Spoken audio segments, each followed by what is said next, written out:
Okay, अब हम जून के महीने की बात कर लें, जून के महीने का मौसम की बात कर लेते हैं। देखिए, हालांकि सूर्य की लंबवत किरणें कर्क रेखा पर 21 जून को पहुंचती हैं, लेकिन स्थलखंड समुद्र की अपेक्षा जल्दी गर्म हो जाता है तथा जल्दी ठंडा भी हो जाता है। इसीलिए 1 जून तक आते आते ITCZ स्वयं को पश्चिमोत्तर भारत में स्थापित कर लेता है, जिसके चलते पश्चिमोत्तर भारत में न्यूनतम दाब का केंद्र और अधिक शक्तिशाली हो जाता है, जिससे यह आसपास की हवाओं को और शक्ति के साथ आकर्षित करता है ना।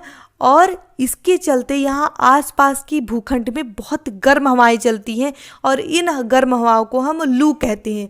उत्तर भारत में तो इसे लू कहा जाता है। लू नामक गर्म और शुष्क हवाएं केवल उत्तर भारत में चलती हैं, ध्यान रखिएगा, ठीक है।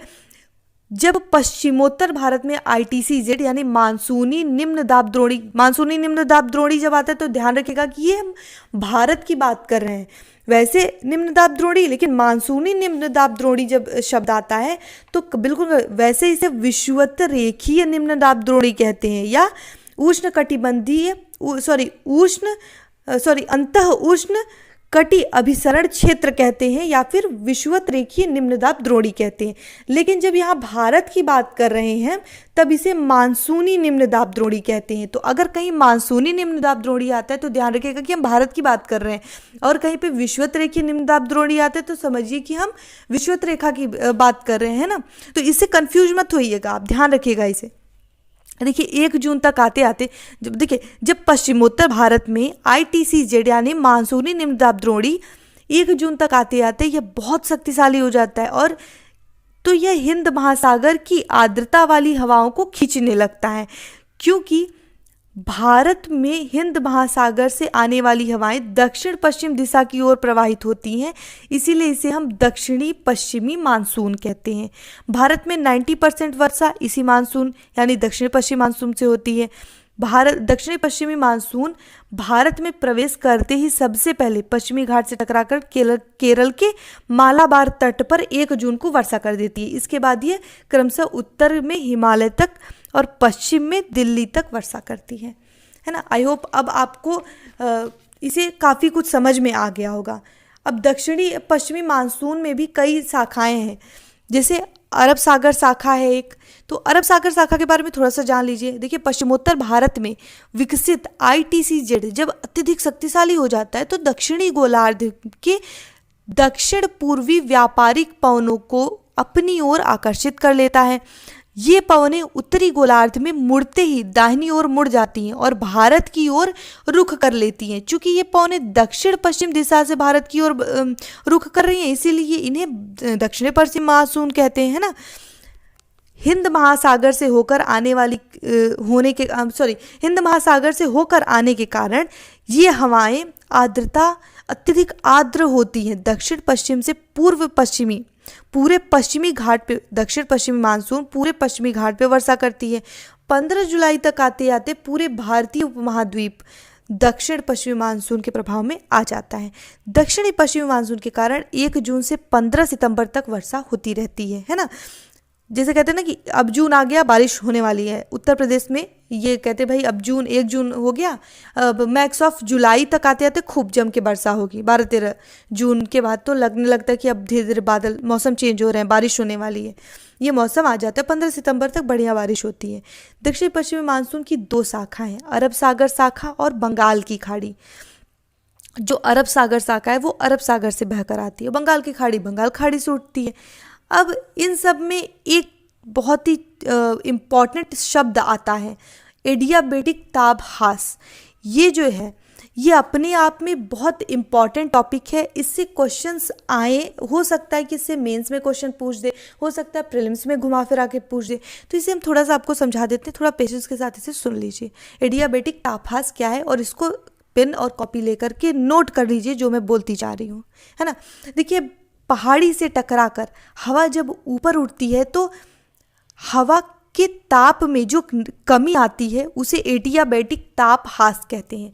अब आप इस तरीके से समझिए कि देखिए ये पहाड़ी है ना, इस तरीके से ऊपर उठी, ये इसे कह लीजिए पहाड़, ये पहाड़ हो गई, ये हो गई हवाएं। अब जैसे जैसे ये ऊपर उठ रही हैं बारिश करती चली जा रही हैं, यहाँ तक पहुँचते पहुँचते तो इनकी पानी इनका ख़त्म हो गया, सारा टैंकर इनका ख़त्म, है ना।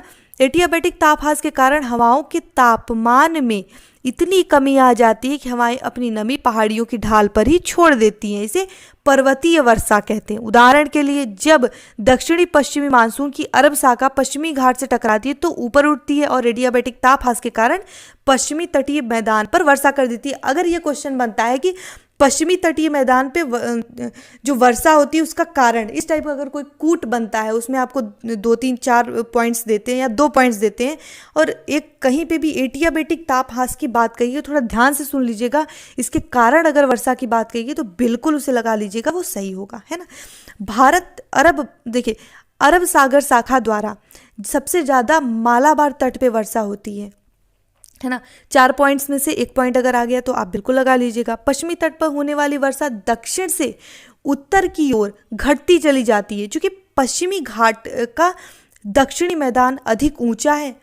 पश्चिमी घाट का जो दक्षिणी मैदान है वो थोड़ा ज़्यादा ऊंचा है ना, इसीलिए मालाबार तट पर अधिक तथा कोंकण तट पर कम वर्षा होती है। कोंकण तट पे थोड़ा कम है ना। अब आपको आई होप एडियाबैटिक तापहास बहुत अच्छे से क्लियर हो गया होगा। बहुत कम लोग इतने इजी वे में समझाते हैं, मैंने पूरी कोशिश की है कि बहुत ही सिंपल वे में, बहुत ही नॉर्मल लैंग्वेज में आप लोग को कहानी की तरह से बता दूं, आपको एग्जैक्ट जो है वो समझ में आ जाए। तो इसको नोट जरूर कीजिएगा और ये वाला आप हो सके तो फिगर बना लीजिएगा। मैं फिर से बना दे रही हूँ इस तरीके से। ये पहाड़ हो गए, यहाँ पे मान लीजिए ये पहाड़ है ना। इस तरीके से वायु उठी ऊपर और यही नमी छोड़ दी एडियाबैटिक तापहास के कारण और पहाड़ों की ढाल पे वर्षा हो गई। इस साइड को छायावृष्ट प्रदेश कहते हैं, ध्यान रखिएगा। अरब सागर शाखा पश्चिमी तटीय मैदान में वर्षा करने के पश्चात नर्मदा और तापी की भ्रंश घाटी में प्रवेश करती है और पूर्व की ओर बढ़ते हुए ये हवाएं अमरकंटक पठार पर वर्षा करती हैं। अब इतना तो आप लोगों को समझ में आ गया, ध्यान रखिएगा। अब चलिए एक क्वेश्चन एक्स्ट्रा मैं आपको बता दे रही हूँ कि गोरखपुर राप्ती नदी के तट पर है। राप्ती घाघरा की सहायक नदी है, घाघरा गंगा में मिल जाती है। कुंभ मेला 3 नदियों के किनारे होता है। गंगा में कहाँ हरिद्वार और प्रयागराज, क्षिप्रा में उज्जैन और गोदावरी में नासिक, है ना। आगे बढ़ते हैं अब देखिए, मैंने आपको भारत का मानसून तंत्र समझा दिया, मैंने आपको मौसम समझा दिया। अब एक चीज़ और हम समझ लेते हैं फेरल के नियम के बारे में। मैंने फेरल की बात की थी, थोड़ा सा फेरल के नियम को भी समझ लीजिए। देखिए फेरल के नियम के अनुसार हवाएं अपनी उत्तरी गोलार्ध में दाहिनी ओर मुड़ने का प्रयास करती। यही कारण है कि उत्तर भारत की हवाएं शिवालिक श्रेणी की तरफ बढ़ने का प्रयास करती हैं। यही कारण है कि शिवालिक श्रेणी के दक्षिणी ढालों पर इन हवाओं द्वारा वर्षा प्राप्त होती है। इन हवाओं के दक्षिणी ओर मुड़ने की प्रवृत्ति के कारण ही प्रायद्वीपीय पठार के उत्तरी भाग पर नहीं मिल पाती ये वर्षा, है ना, वर्षा नहीं हो पाती। यही कारण है कि उत्तर प्रदेश और मध्य प्रदेश में फैला बुंदेलखंड क्षेत्र सूखाग्रस्त क्षेत्र है। ठीक है, सूखाग्रस्त क्षेत्र है। उत्तर भारत में बंगाल खाड़ी में होने वाली वर्षा सबसे ज़्यादा शिवालिक से लगे क्षेत्रों में होती है। अब नोट करके लिख लीजिए कि बंगाल खाड़ी शाखा उत्तर भारत मैदान, शिवालिक की ढलान, सूरमा घाटी, इसके सिवा ब्रह्मपुत्र घाटी, सिलांग पठार पर वर्षा करती है। ओके, नाउ अब हम थोड़ा सा एलनीनो को समझ लेते हैं। ये भी बहुत इंपॉर्टेंट पॉइंट है, इससे भी क्वेश्चंस पूछे जाते हैं। यूजीसी नेट में भी इससे क्वेश्चंस आया था 2019 में।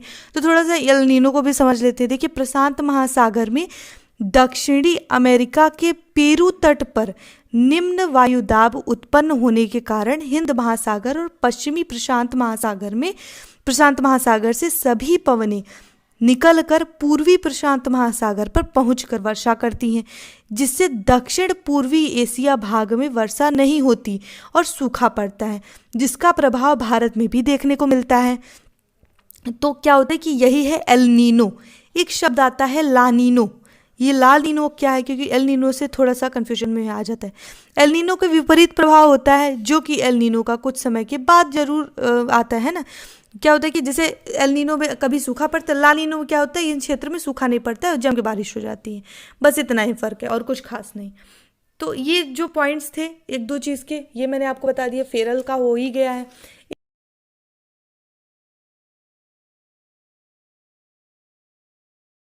ओके नाउ अब हम थोड़ा सा छायावृष्ट प्रदेश की बात कर लेते हैं। आपने कई बार मेरे मुंह से छायावृष्ट प्रदेश सुना होगा, इसे इंग्लिश में रेन शैडो रीजन कहते हैं।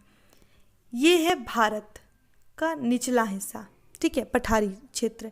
ये है पश्चिमी घाट पर्वत। अब यहाँ पे क्या होता है कि इस इलाके में छायावृष्ट प्रदेश है, सॉरी ये जो क्षेत्र है यहाँ पे छायावृष्ट प्रदेश है। यहाँ पे एक क्षेत्र आता है विदर्भ, यहाँ पे एक क्षेत्र आता है तेलंगाना, और इसके अंडर एक क्षेत्र आता है उत्तरी कर्नाटक। विदर्भ वो जगह है जहाँ पे आपने बहुत बार सुना होगा कि किसान बहुत आत्महत्या करते हैं।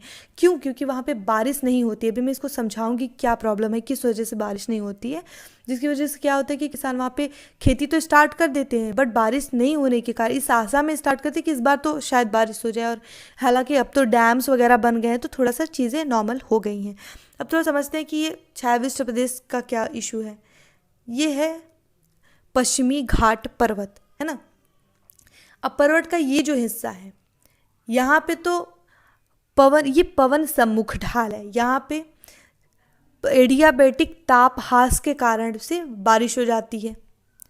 अब ये जो हिस्सा है, ये इलाका तो वैसे ही पड़ा रह गया, यहाँ तो बारिश हुई नहीं। अब इसी क्षेत्र को छायावृष्ट प्रदेश या एडियाबेटिक ताप वृद्धि या पवन विमुख ढाल के नाम से जाना जाता है। हवाएं पर्वत की जिस ढाल से टकराती हैं उसे पवन सम्मुख ढाल कहा जाता है, और हवाएं जिस ढाल से के सहारे नीचे उतरती हैं उसे पवन विमुख ढाल कहा जाता है। इस तरीके से नीचे उतर जाती हैं, और यहाँ सारी बारिश इधर ही हो जाती है, इधर बारिश होती नहीं है। मानसूनी हवाएं पवन सम्मुख ढाल से टकराकर खूब वर्षा करती है, परंतु ये हवाएं पवन विमुख ढाल पर या तो बिल्कुल वर्षा नहीं करती है, बहुत कम वर्षा करती है। पवन विमुख ढाल को छायावृष्ट प्रदेश कहते हैं क्योंकि यहाँ वर्षा नहीं होती है। उदाहरण के लिए भारत के दक्षिण पश्चिमी मानसून की अरब सागर शाखा पश्चिमी घाट से टकराकर पश्चिमी ढाल और पश्चिमी तटीय मैदान पर 250 सेंटीमीटर तक वार्षिक वर्षा उससे अधिक ही करती है ना। 250 सेंटीमीटर वार्षिक वर्षा से भी अधिक वर्षा करती है। वहीं जब यही हवाएं पश्चिमी घाट पर्वत को पार करके पूर्वी ढाल की ओर पर उतरती हैं तो ये पूर्वी ढाल पर के क्षेत्र में वर्षा नहीं कर पाती हैं। इसीलिए पश्चिमी घाट पर्वत का पूर्वी ढाल छायावृष्ट प्रदेश के अंतर्गत आता है। इसके दो प्रमुख कारण हैं। पहला क्या है, समुद्र। पहला क्या है, समुद्र से आने वाली हवाएं अधिकांश नमी को पवन सम्मुख ढाल पर छोड़ देती हैं, जिसके चलते जब वे हवाएं पवन विमुख ढाल पर उतरती हैं तो इन हवाओं में नमी नहीं बचती है, नमी की मात्रा बहुत कम हो जाती है, इससे चलते यहाँ पे वर्षा नहीं कर पाते हैं। दूसरा क्या कारण है, जब हवाएं पवन विमुख ढाल के सहारे नीचे उतरती हैं तो नीचे उतरने वाली हवाओं के तापमान में एडियाबेटिक ताप वृद्धि के कारण वृद्धि हो जाती है। ताप में गर्मी हवाओं की सापेक्षिक आर्द्रता घट जाती है, गर्म हवाओं की सापेक्षिक आर्द्रता घट जाती है तथा ये वर्षा नहीं कर पाती है। भारत में वृष्ट छाया प्रदेश के अंतर्गत 3 महत्वपूर्ण क्षेत्र हैं। महाराष्ट्र का विदर्भ क्षेत्र, आंध्र प्रदेश का तेलंगाना क्षेत्र, और अब तो तेलंगाना अलग ही है, और उत्तरी कर्नाटक का पठार, ये क्षेत्र है ना।